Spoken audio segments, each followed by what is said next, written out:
Hello friends, good morning and welcome to YouTube channel education Niketan. 67 BPSC paper leak के मामले में जो SIT team का गठन किया गया था, उसके शुरुआती जो जांच हुए हैं उसमें कुछ अहम सुराग मिले हैं। सबसे जो पहली बात सामने आई है कि जो 67 बीपीएससी के प्रीलिम्स का जो पेपर था वो सबसे पहले 10:34 पर स्कैन हुआ था, यानी कि जो लीक करता थे उनके पास पेपर इससे पहले पहुंच गया होगा। इसके बाद ही उन्होंने इस टाइम पे इस पेपर को स्कैन किया होगा।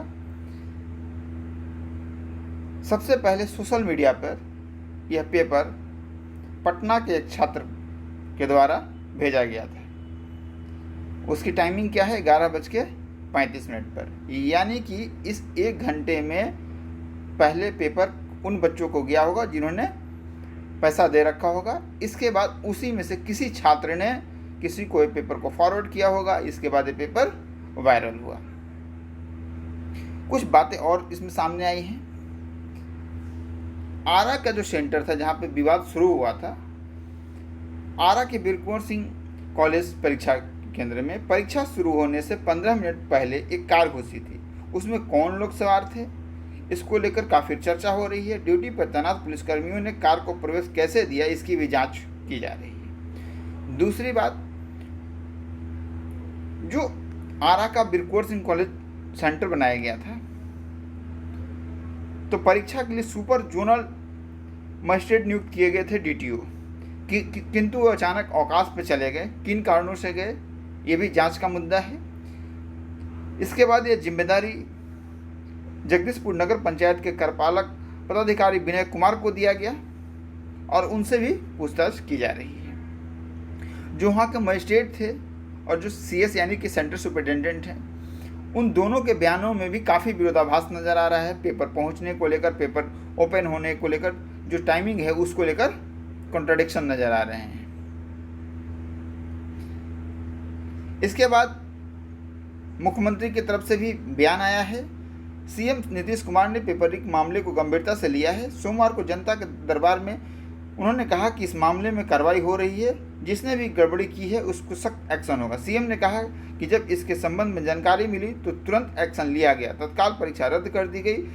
रविवार को शाम में ही हमने जानकारी ली है, तुरंत एक्शन लिया गया है। पुलिस भी जांच कर रही है। हमने कहा है कि जितनी जल्दी हो सके जांच कीजिए कि किसने प्रश्न पत्र लीक किया है, कैसे लीक किया गया है। साइबर क्राइम के सवाल पर उन्होंने कहा कि गड़बड़ी करने वालों के खिलाफ काफ़ी सक्रियता से कार्रवाई की जाएगी।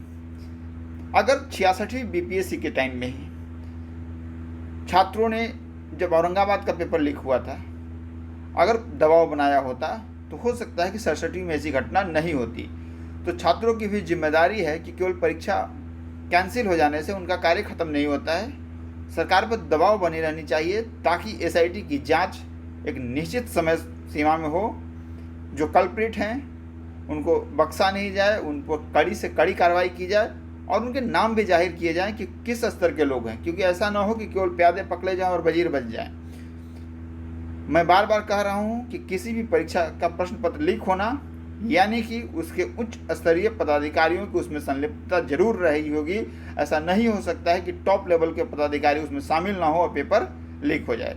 इसलिए चेयरमैन, परीक्षा नियंत्रक और जो भी लोग परीक्षा की प्रक्रिया में शामिल हैं उनसे भी पूछताछ होनी चाहिए और उन पर भी कड़ी कार्रवाई होनी चाहिए, क्योंकि जो बीपीएससी के चेयरमैन हैं आर के महाजन सर, उन पर कई बार करप्शन का आरोप लगे हैं। शिक्षा विभाग में जब वो थे उस समय भी भारी करप्शन का आरोप लगे थे शिक्षक नियुक्ति में। इसके बाद उन्हें किस आधार पर बीपीएससी का जैसे एक ऑटोनोमस बॉडी की चेयरमैन बनाया गया, ये भी प्रश्न चिन्ह खड़ा करता है। तो सबसे पहले चेयरमैन को बर्खास्त किया जाए, क्योंकि 66वीं बीपीएससी को लेकर भी इनकी कार्यप्रणाली पर सवाल उठते रहे हैं।